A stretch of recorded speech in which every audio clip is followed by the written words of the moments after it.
बंगाल के चुनाव हो तो उसके बाद भी हजारों लोगों के ऊपर पथराव, आगजनी, बम फेंकना ये आम सी बात बन गई है।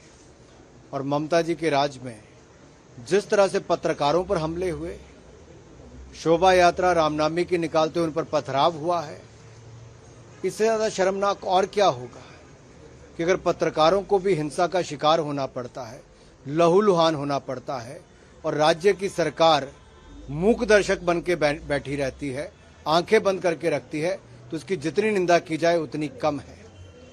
फिर वो लोग जो प्रेस फ्रीडम की बात करते हैं वो आज चुप क्यों रहते हैं? आखिरकार राज्यों में कानून व्यवस्था बनाए रखना राज्यों की जिम्मेदारी है। पत्रकारों पर हमले बर्दाश्त नहीं किए जा सकते। राम भक्तों पर पथराव हो और उनको भी घायल करने का काम हो, फिर भी राज्य की सरकारें चुप रहें, ये उचित नहीं है। इनके खिलाफ कार्रवाई होनी चाहिए।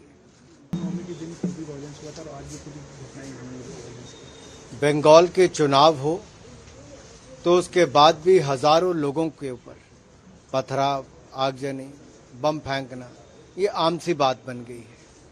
और ममता जी के राज में जिस तरह से पत्रकारों पर हमले हुए, शोभा यात्रा रामनवमी की निकालते उन पर पथराव हुआ है, इससे ज्यादा शर्मनाक और क्या होगा कि अगर पत्रकारों को भी हिंसा का शिकार होना पड़ता है, लहूलुहान होना पड़ता है और राज्य की सरकार मूक दर्शक बन के बैठी रहती है, आंखें बंद करके रखती है, तो उसकी जितनी निंदा की जाए उतनी कम है।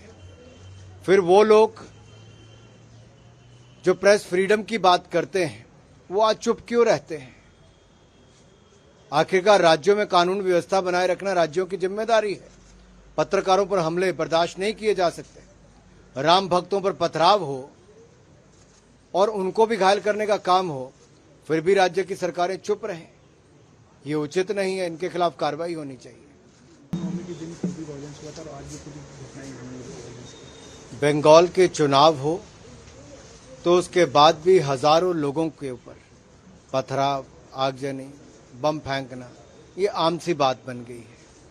और ममता जी के राज में जिस तरह से पत्रकारों पर हमले हुए, शोभा यात्रा रामनवमी की निकालते उन पर पथराव हुआ है, इससे ज्यादा शर्मनाक और क्या होगा कि अगर पत्रकारों को भी हिंसा का शिकार होना पड़ता है, लहूलुहान होना पड़ता है और राज्य की सरकार मूक दर्शक बन के बैठी रहती है, आंखें बंद करके रखती है, तो उसकी जितनी निंदा की जाए उतनी कम है। फिर वो लोग जो प्रेस फ्रीडम की बात करते हैं वो आज चुप क्यों रहते हैं? आखिरकार राज्यों में कानून व्यवस्था बनाए रखना राज्यों की जिम्मेदारी है। पत्रकारों पर हमले बर्दाश्त नहीं किए जा सकते। राम भक्तों पर पथराव हो और उनको भी घायल करने का काम हो, फिर भी राज्य की सरकारें चुप रहें, ये उचित नहीं है। इनके खिलाफ कार्रवाई होनी चाहिए।